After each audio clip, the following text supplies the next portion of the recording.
দেশ ও দেশের বাইরে থেকে যে যেখান থেকে দেখছেন সকলকে জানাই আন্তরিক শুভেচ্ছা ও অভিনন্দন। আশা করি আপনারা সকলেই ভালো আছেন। আসলে ভালোবাসে যে কাজটি করবেন আসলে সেই কাজটি কখনো বৃথা যায় না, সেটা যথান্ত প্রমাণ হচ্ছে আরিফ ভাই। তো আমি যে জায়গায় যাচ্ছি সেটা একটু অংশ আপনাদের দেখাবো। আসলে ভালোবেসে যদি কাজ করা হয় আসলে কোনো কাজই বৃথা যায় না, সফল হওয়া যায়। তো যে পিছনে যেই কচুর ক্ষেতটি দেখতে পাচ্ছেন ওটা কিন্তু আরিফ ভাই, আমার জড়তো ভাই আরিফ, তিনি করেছেন। তো এটা কত টাকা খরচ গেছে এবং কি পাইকাররা কত টাকা পর্যন্ত কিনতে চাইছে সেটা কিন্তু আলোচনা করব আপনাদের মাঝে, লাভ হতে পারে সে বিষয় নিয়ে আলোচনা করব।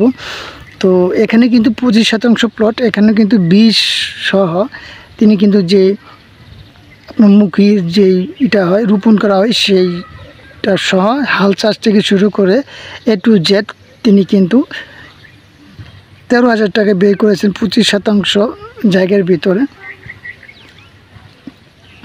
তো আপনারা যদি ভালোবেসে যে কোনো কাজ করেন সেই কাজে কিন্তু সফলতা আসবে, যে সেটা জড়তন্ত্র প্রমাণ হচ্ছে আরিফ ভাই।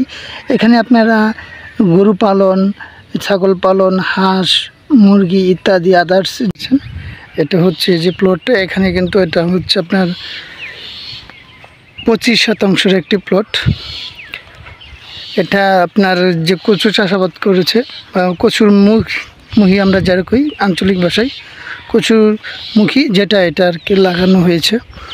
তো এখানে তিনি কিন্তু খরচ করেছে আপনার মাত্র 13,000 টাকা, এবং কি যে পাইকাররা এসে তারা দাম করেছে মানে সরাসরি তুলে নিয়ে যাবে 40,000 টাকা, তিনি কিন্তু বিক্রয় করে নাই আরিফ ভাই। তার সাথে কথা হয়েছে আমার, তিনি বলেছেন যে এই প্লটটি আসলে দেখতে পাচ্ছেন যে দেখাচ্ছি, এটাও শুধু মাত্র 13,000 টাকা, এবং কি আপনার বীজ সহ আপনার কচুর যে থাকে সেটা থেকে রোপণ করা থেকে কিন্তু একবার গাছ মুখী ধরা পর্যন্ত 13,000 টাকা খরচ গেছে A to Z।